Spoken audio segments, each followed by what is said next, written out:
Welcome to this category of this chess broadcasting video that I've created. This is to try and go through the games being played at the US National Open. I'll be looking at the Open category, which has really attracted some big hit names for this year. The tournament is being held in San Jose, California. It's a 9-round tournament where the time control is classic time control. Each player gets to have 90 minutes for the first 40 moves, with an addition of 30 minutes after 40 moves and a 30-second increment from move 1. This year, the Open category has attracted some really very good names. Names like Kirk Lazaro Bruzon Batista. We have Vladimir Lakopian, Benjamin Gladura, Vasif Bailey. There was Tima Rev. We have Arama Hakobian, Emir Cordova Daza, Nicholas Checha. And those are some of just the names on the top boards of this Open category. So for the next 7 to 8 days or 9 days, I'll be going through some of the most interesting games per round. For this particular round, I've picked about 3 games, but the game I'll focus in this very first video. It was round 1 game between Lazaro Bruzon Batista versus Kirk Ghazarian. You remember Lazaro Bruzon Batista was once Cuban #1. He's a man from Cuban who has Cuban origins, and he plays really some very interesting chess. He had the white pieces, and Kirk Ghazarian had the black pieces. Bruzon started the game with Knight F3, which is basically the Zaktat opening, and Kirk replied with Knight F6, very standard. G3, raid fianchetto the white bishop. B6, he replies just so he can be able to counter this, fianchetto bishop with a fianchetto on B7 as well. We had bishop G2, bishop B7. Bruzon castles the king side, which is now openly the Zaktat opening. As they are into, quite a number of games have been played up to this position, about 1,358 games. And the statistics show that black here is doing well. From this position, about 46% games went to black. Ended up actually in a draw. 20 were won by black, and 35 were won by white. So it's almost equal position. So we had black push C5, D3 by Bruzon Batista. The reason, just to check it back, the reason for this D5 is to try and exchange if in case white plays D4. So you exchange the D4, it somehow restricts him, and that's why Bruzon played D3. We had D5 taking charge of the center by Kirk. Knight B to D2. We had E6, E4, striking in the center. If you're going to play the Zaktat opening, E4 is a very good move, being supported by D3. We had Bishop E7, just so he can make way for the castling of the black king. We had Rook E1, Knight C6, to try and rush up in development. We had c3. He intends to support this pawn push. d4, d5. He tends to push that pawn. So yeah, we then had black castle in the king side, and now e5 to try and evict this knight. Knight goes back to knight goes back to d7. We have knight f1. Now this is a very interesting maneuver. This kind of maneuver is hard to see, but for some reason this knight can come from here, come from here to here, to here, and perhaps to here. That's how most people play it. Bruzon in this case devised, because at some point we will have this pawn being pushed to h4, and that way, rather than having this knight come from here to here, he will have to use this route, and that's what I think Bruzon was anticipating, which is a very, very, very strong move. The reason why you want to use the edge side is you avoid putting your knight on e3, so it could easily be harassed by the pawn push on d4. So that was the start of new things. We now had queen c7. Yeah, not so many games have been played to this position. About maybe in the database, looking at the database, maybe 9 games had been played up to this position. And in this particular position, 50% of the games that reached here were won by white. 33 were won by black. Well, bishop to f4. This is to add reinforcement on the e. This is to add reinforcement on the e5 pawn, and he does it in such a very good way that rather than fast pushing here, you develop the bishop. It cannot be subject to eviction here because the knight still controls the g5 square as well. So we had rook f to c8.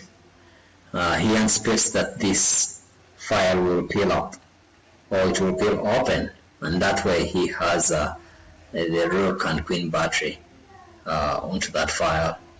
We now had h4. Now what this move does is not only starts to threaten the king side, but it also creates a square for this knight. You don't want to be having this knight. It's okay for the knight to use this square, but then it will be subject to eviction here. So what it does is this h4 move creates a square, another rod for this knight to use this. So for that reason, at this point, this is a totally new game, and this is a new position. It has never been reached. This was a totally new move, and from here we had b5 by Kirk, and then we had h5. Now that's a little, makes black equalize into the game, but Batista's idea is just to go and peel open the h file. In b6, queen is, we have now knight 1 to h2, bishop a6. Now we have b3. This is now kind of a blunder, h6 was best. At this point, I think h6, this move right here, was a much better move. And this is more of a blunder, but Kaki fails to exploit onto this. So we then had Queen a5. Now Queen a5 attacks this pawn. And the best way to protect it is to have a bishop drawback to here. And that's exactly what Bruzon played. He plays bishop d2. Queen goes back to c7. He now plays knight g4. And these knights, they are coordinating really well. They're coordinating really well to a point that c4 was struck. We had to have b captures on c4, d captures c4, and then d captures c4, b captures c4 by block. We then had h6. This is a very good move. Perhaps he just wants to build open this file, and this is how it happens. We have queen drain back to d8. Perhaps he thought that he was trying to put a battery on this diagonal to prevent this knight from getting to that square, but it won't happen that way. So in other words, we had h capturing on g8, g7 rather, h times h pawn capturing on g7, king times g7, and we now have knight h6. Now this knight is such a dubious knight that it looks at this pawn. It does look at the f7 pawn, and f7 starts now to be vulnerable at this point. So we have knight f8, queen c1, trying to put another battery on this diagonal so as to control the g5 square. We have knight g6 to try and gather pieces around, minor pieces around the king to offer it protection, safety protection, but at this point the game is almost lost. It's almost a plus 6 point, lead. We have knight g5. Now, when two knights are around the black king, you cannot pick this knight. This knight is immune, because if you do pick this knight, then you are fucked. This is a double check. Or white could even pick this other pawn in, another check, and the queen will be falling. So you cannot pick this knight.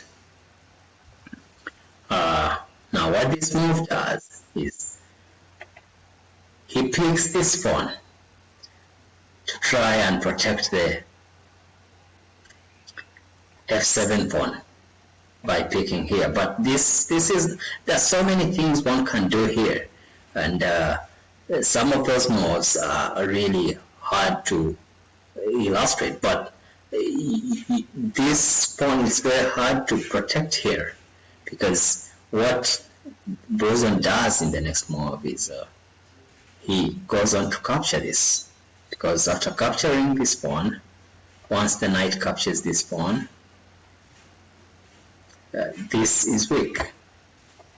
This pawn is weak, and this comes in with a fork onto this, onto the king and queen.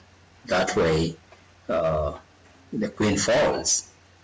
So it's at this point that Kaki resigned.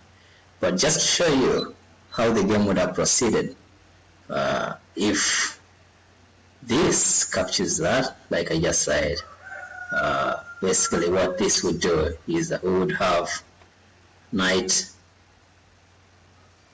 times e6 check, and that way you really have no good move here. You could try to play that you have this, you have that. The game can proceed, but here it's almost lost. And Kirk Ghazarian did not wait for this, because this is really lost. This is a lost game. You can't do much. You can't do much here. You can't do much. Even if you just try to play the other way around by picking this, then he plays queen here. We have him picking this, and you don't want to pick this. Pick the piece that is right next to the king, you know, and just in case he plays funny things, this rook is hanging as well. So there are quite a number of variations here, and they are all winning for Lazaro Bruzon Batista. So it's as a move. It's as of more of my channel, as we'll be going through all the best and most interesting games on the open category in the top boards of this US National Open. See you in the next game.